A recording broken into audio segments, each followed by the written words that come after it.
अस्सलामुअलैकुम वरहमतुल्लाहि वबरकातुहू।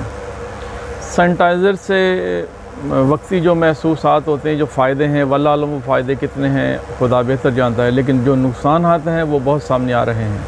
वो ये है कि एक तो आग लग जाती है। अक्सर पिछले दिनों में मैंने देखा नेट पे कि एक बच्चों ने आग जलाई, लाइटर जलाया गाड़ी में और आग लग गई। इसी तरह किचन में भी 2-3 वाक़या हुए हैं लोगों के साथ, तो घरों में भी वाक़या हुए हैं। इसी तरह सैनिटाइज़र ज़्यादा इस्तेमाल किया और उसके बाद सिगरेट सुलझाई या आग के नज़दीक है तो उनको आग का मुश्किल का सामना करना पड़ा। तो एक तो ये बचें। इससे बेहतर जो है वो है तेल, सरसों तेल, गरी का तेल और तिलों का तेल जिसको मीठा तेल कहते हैं।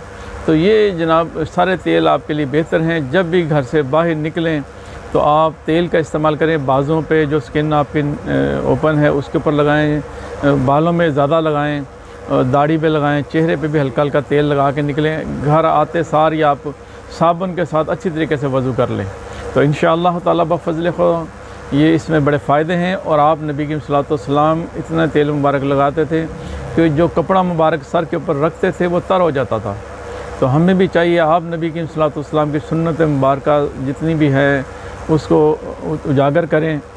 तो अल्लाह के नबी का फरमान अलीशान है कि जो मेरे ज़माने के बाद जिसको लोग भूल चुके होंगे वो सुन्नत जो पूरी करेगा या उसको नुमाया करेगा, अल्लाह ताला उसको 100 शहीदों का सवाब देंगे।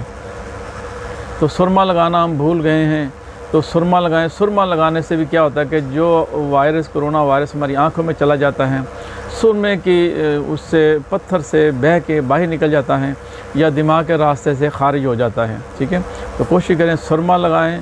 और मिसवाक का बड़े फ़ायदे हैं। अल्लाह के नबी आकल का फरमान अलीशान है जितनी मिसवाक करेंगे इंशाअल्लाह उसका भी फ़ायदा हासिल हो जाएगा। तो डिटेल वीडियो लंबी हो जाती है, दोस्त कहते हैं जी ज़रा वीडियो छोटी बनाया करें, इसलिए मैं आपको ये जनाब बता रहा हूँ कि छोटी से छोटी बड़ी माज़रत के साथ